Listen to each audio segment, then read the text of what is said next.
Where's my phone? Yeah.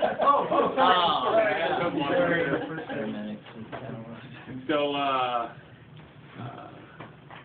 2 a.m. Dispatch to shots fired call. What time of the year is this? Right now. Right now, so in the summertime. As far as, we're not even there yet. Who's on my crew and what's their capability, their training? You have 2 EMT intermediates working with you, and you're the lead EMT intermediate. Okay, are we transport capable? You are. Has anybody else been dispatched with us, like ALS, has been PD been dispatched? ALS is unavailable this time, but police have been notified and are en route to the scene. They have not yet arrived, so. What part of town are we in? I'm thinking about transport time, and if we're too far out, should we be using a helicopter, that kind of thing, so. All right. The part of town you're in delivers you to the trauma center in about 20 minutes. And that's a level 1 trauma center, Yes. like UNM? Yes. Okay. We're going to call ahead to find out if PD's on the scene yet, because we want to make sure that the scene is safe.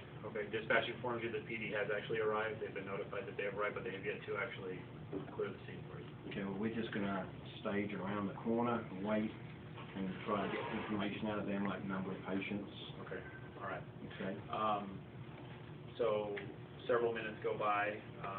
The radio comes alive. Dispatch tells you that PD informs you that it's clear to enter. They have a single patient in the backyard of the home. Give you the address, which is just down the street from you. Okay. While we were hanging out on scene, I'd have had Chris in the back starting spiking 2 large bore IVs with blood set tubing. That way we know when we get up, we're ready to go. So we arrive on scene, and did you say it was a male or a female patient? I'll tell you, it's a female. She's in her 20s. Apparently there's been a house party. They got a couple of calls earlier in the evening for kind of disturbances, noise, stuff like that. They came, they cleared the party out, and then that was about an hour ago. Okay. And then there was reports about 20 minutes ago of another altercation outside the house, and then they came back for the shots fired call. And in the backyard of the house, you get significant police presence on scene now. In the backyard of the home, there's been a person who's been shot. Everything's lit up so we can see. Yep. Yep. As we start walking over to the patient, do we see a lot of blood or anything like that? She's dressed as you see her. The only difference in her clothing would be that on the back, and the aspect that you see on her back down by her, it would be her left shoulder. There would be some blood on the shirt there. Okay. And do I know that she's breathing? She does appear to be breathing, yes. Okay.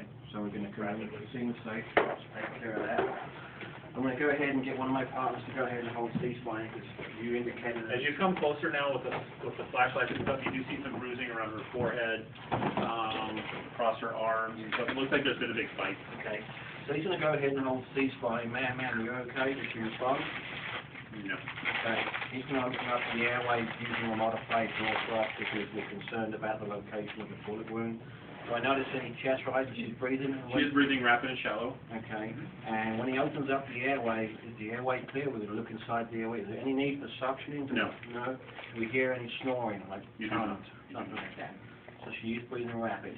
As far as the bleed, the gunshot wound to the back, is that bleeding profusely to where it needs to hold direct It's pressure? not bleeding profusely. Okay. We're going to go ahead and expose it. Excuse me. Expose the back real quick. And do I notice? You said it's close to the spine area. You have a visible defect below her left scapula.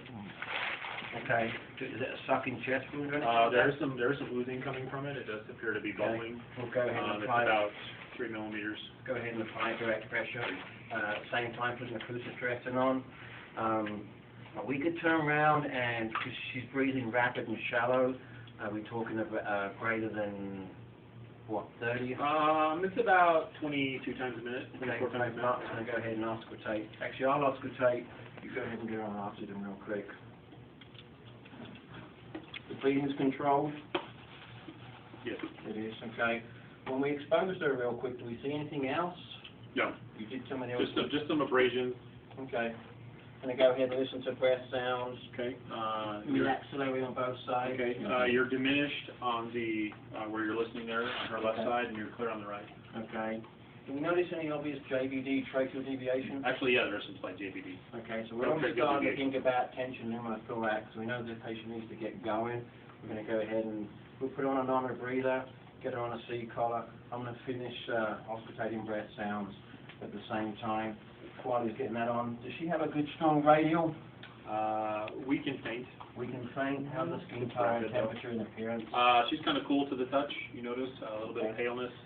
So you're describing to me classic signs and symptoms of shock. She's tachypnic, she's tachycardic, she's got weak radials and cool extremities.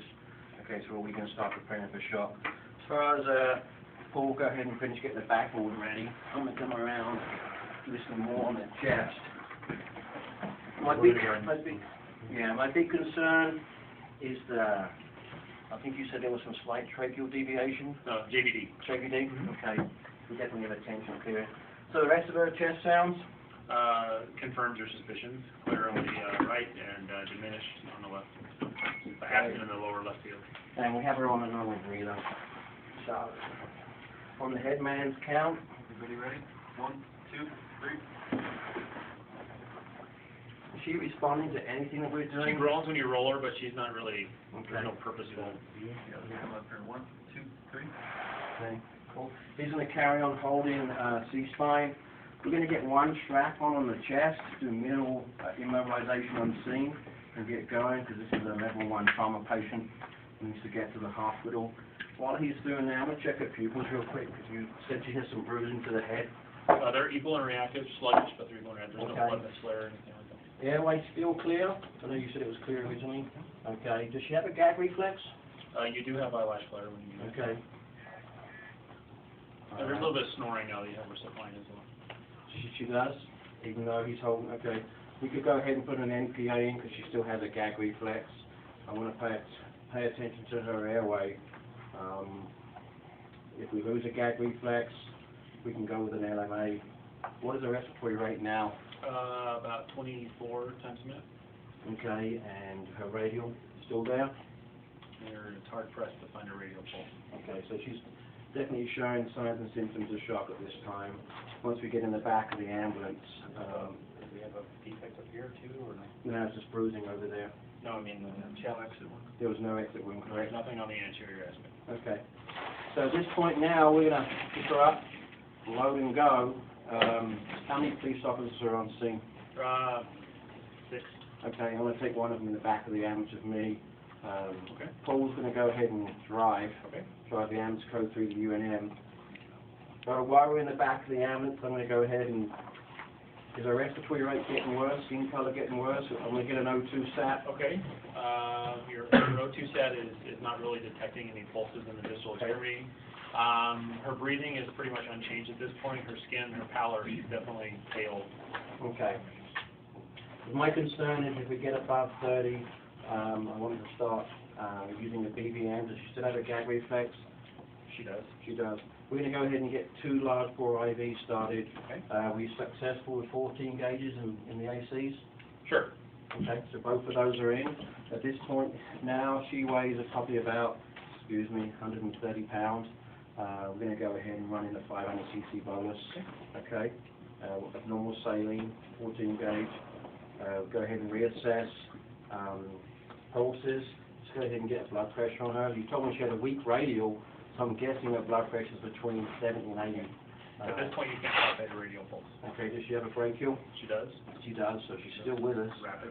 So at this point here, Paul's going to try to get a blood pressure, and if we cannot, we know that we're getting shocky. Earlier you said she was tachypnic, she's pale, cool, and clammy.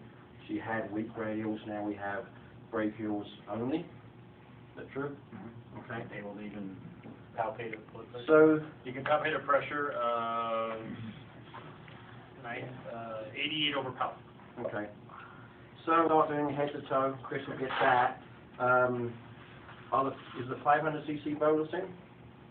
Yeah, it is. It is, and still no change with pressure. No change. Listen to breath, tracheal deviation, No tracheal deviation. JVD, still. Chris notices that her abdomen is kind of rigid. Okay. So we have an abdominal bleed. You do have the JVD is pronounced. Okay. There's no tracheal deviation. Breath sounds clear. But Breath sounds are absent now completely on Okay. the left side. Clear Can on the right. can I burp the dressing, the occlusive, so I get into There is a little pressure release, yes. Okay. For your rate, Pressure at this point is 26, shallow What- livers. let's go ahead and start bagging. Does she have a gag reflex? She does not. Okay, at this point here, he's going to go ahead and start banging. Chris will go ahead and insert the LMA. Okay. Does she have a radial back? No. No. Brachial? Brachial's stronger, but she doesn't Okay, really. let's run another 500cc bolus in. When I burp the dressing, I want to go back and re-listen to breath sounds. Okay. Any change. better? No change. So she clearly has a thorax that's developing. It did clear with the burp. As far as the LMA goes, when he inserted it, everything good? So you have the, the right side is clear. And that side's still Lots of air movement there on the right side. So I'm going to go ahead and call in my radio report. Rescue 5 to UNMH. Go ahead. We're en route code 3 to your facility with a 23-year-old female with a gunshot wound to the left rear scapula. Patient is showing signs and symptoms of shock at this time. Pale, cool, and crabby to tachypnic, airway secured with an LMA being ventilated with a BV. She has no distal pulses at the radial. Weak brachial is present, unable to get a blood pressure, estimated at 70. We do have 2 large bore IVs running wide open with 500cc boluses. She's received a total of 1,000 cc's at this time. We'll see you in about 3 minutes. Thank you. See you in the drum room. Cool. All right. And you're stuck on there. So we'll get off the board. Have a good day.